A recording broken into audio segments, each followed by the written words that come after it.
The Hartley Show is an entertainment program and does not own any of the copyrighted material featured in this episode. All copyrighted material featured will be used as fair use for the purposes of criticism, comment, news reporting, and/or research. Taki. Today on The Hartley Show, I need to talk about a certain man by the name of Darwyn Cooke.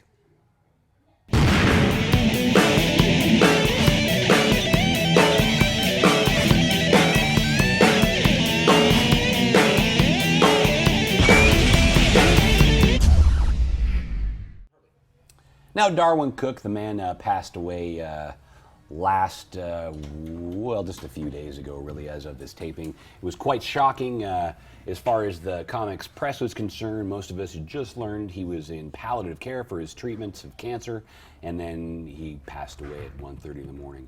The guy was an absolute genius, and far be it from me to pretend that I'm a genius, that I'm an expert in the man's work, or I was close to him, or really had any interaction with him at all, but he was this seminal talent in the comics industry.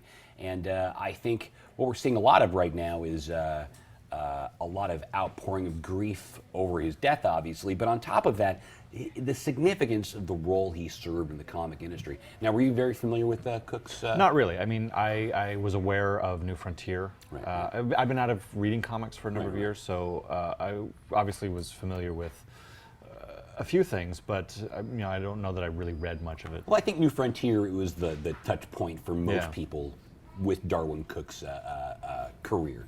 In New Frontier, I think it serves as really sort of his seminal work, ultimately.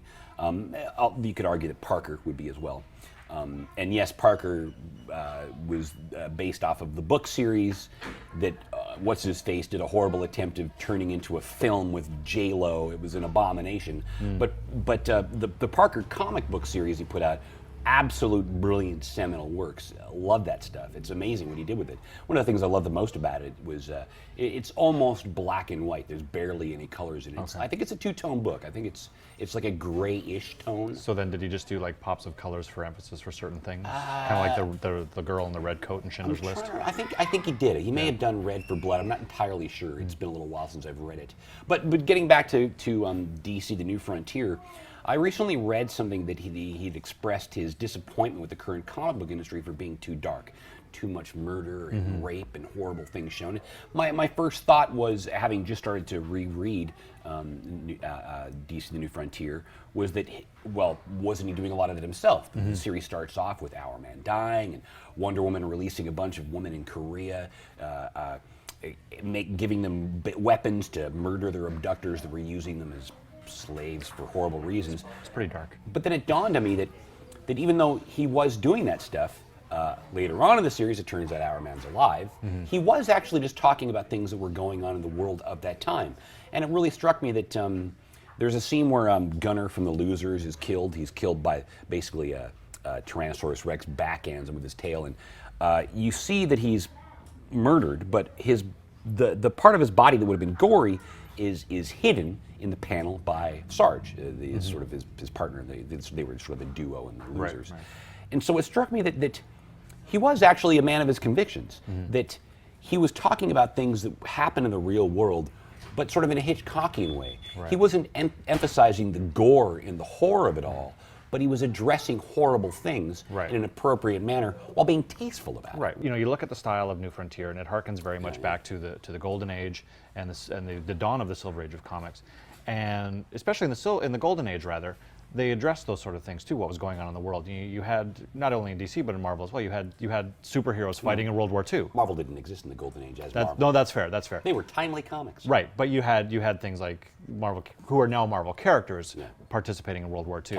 Captain America, and that was the same thing. The Justice Society. The Wizard. And the Justice Society participated in World War II as well. So I mean, they were tackling those kind of topics at the time. Right. So I think it's fitting with that.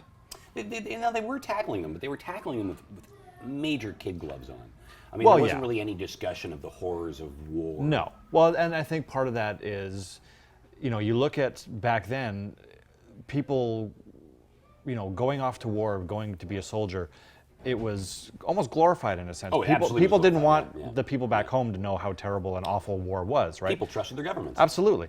And they believed what they were fed. And there was so much information not getting back to the real world about what it was like. Redacted info. Yeah, exactly. So, you know, it was all about the glories of war and fighting for freedom and your country and everything. So obviously that was going to be reflected in the comic books at the time. Agreed. One of the things that Darwyn Cooke did was, I was trying to wrap my head around the influence that he had, because a lot of the stuff that he did was very sort of based on sort of older stuff. And I was thinking he was a very retro artist, but what really dawned on me, he wasn't so much a retro artist, was that he was a very all-encompassing artist. He focused a lot of his attention on old school stuff, but he's the guy who redesigned the Catwoman outfit that lasts to now. It's a very modern and intelligent outfit. If you look at his designs in the New Frontier, for one, the trunks that everybody wears, they look more like shorts. His designs are more reasonable and more based in the real world. Superman's shirts, and this is why I'm wearing the shirt, because Superman in the New Frontier is wearing sort of the Fleischer cartoon style symbol. You know, he has folds in it. Right. And everything about his take on things was sensible. But something else that really struck me about the guy was that he was a team player. I mean, he's mostly known for the New Frontier, but I think most of his career was actually, maybe not most, but a good chunk of his career, if not half of it at least, was just being an artist. I shouldn't say just being an artist, but not needing to be the guy who wrote and drew everything. Right. He worked great with other creators. I just recently read 2 issues of Jonah Hex from the pre-New 52 series, number 33 and number 50, on sale in Comixology right now. I don't know how long that sale will last. They're amazing comics, just genius comics. I think number 50 is probably the best Jonah Hex story I've ever read in my life. And the influence that he would bring to a project just through his art alone was very heavily felt. Now, don't get me wrong, Palmiotti and Gray's Jonah Hex comic was absolutely just fantastic. But the guy really brought something to the table when he'd come on board as an artist. And I do think a big part of that was just that he had a timeless sensibility. He had a great respect for the past, but he didn't handle things with kid's gloves. At the same time, he had a sense of tact and taste that I do think is sorely missing in today's world. That his point was, when he was commenting harshly on modern comics and how he couldn't read them, that we don't need to just stoop to the lowest level for everything. People are, you know, you could talk about horrible topics, but in an elevated manner while still being tasteful. And I'll admit, you know, because I got out of comic books. Partially because you're an old curmudgeon. Well, no, I mean partially the comic book store that I went to at the time went out of business. Right, Elfstar Comics. Hi, Ethan. Hi, Ethan. Hey, buddy. This. I miss your shop. I hope you're watching it. And you know that kind of didn't sit well with me, but it was a good time for me to leave because I found that with a lot of the comic books that I was reading, the over use of gratuitous violence was starting to bother me.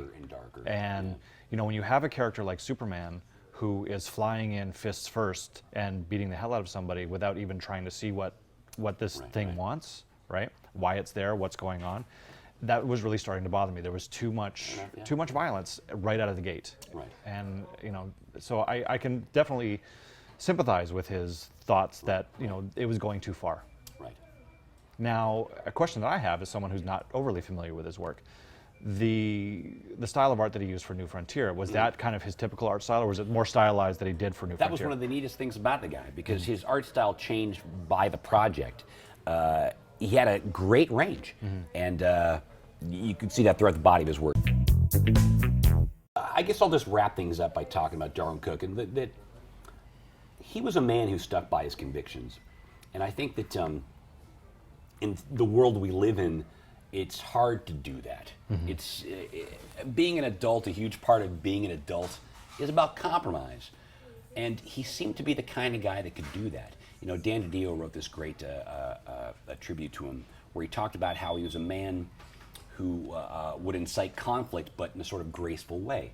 That he was somebody who was always willing to push up against the greater machine just because he had these convictions of taste and tact that I think maybe if there's anything we can learn from Darwyn Cooke's career in life, it's to be tactful and graceful and respectful of the world around you.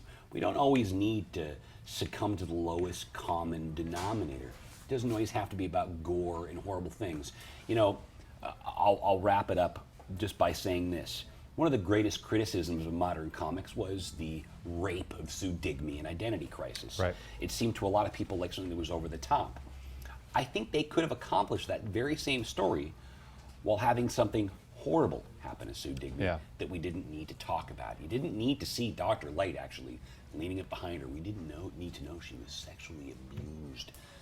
That was maybe just over the top. And we could all learn from Hitchcock that our imaginations are worse than anything that gore could produce. Absolutely. That gore might traumatize us, and that's unnecessary. Whereas if you leave it to the imagination of the audience, it's just better for everybody, I think. So I'll just wrap it up by saying thank you so much, Darwyn Cooke, for the body of work you left us all. You were an amazing creator, and by all accounts, an amazing guy. Rest in peace. As always, thank you for watching. Thanks to Taz for letting us film here, and we'll see you next time.